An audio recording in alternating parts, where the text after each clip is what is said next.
kaya nawala yata. Marry me chicken daw ang tawag, pero ang tawag ko, divorce me chicken. So, nilagyan ko yan. Meron akong parsley na tanim sa labas, tsaka basil. Nilagyan ko, bumili ko ng sun-dried tomatoes. Ayan, inad ko siya. Ito naman, kale. Nilagyan ko ng kale. So, tingnan natin, tikman natin. Baka divorce ng chicken ang tawag eh. Divorce na ako ni Apam. Ay, ang sarap na naman. Hindi ako di-divorce. Napakasarap. Sarap po. Okay. Okay na to. Napakasarap.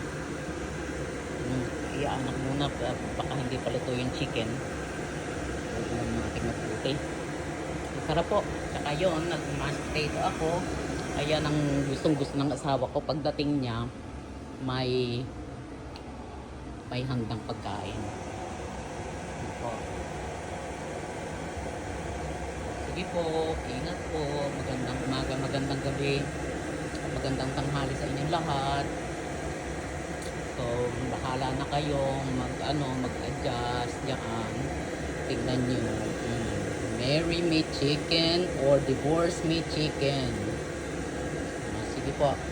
Lalagyan ko na ng konting asin at mamaya iaanok sa inyo, sabihin sa kanyo kung nasarapan si Apam. Okay. Sige po. Ingat.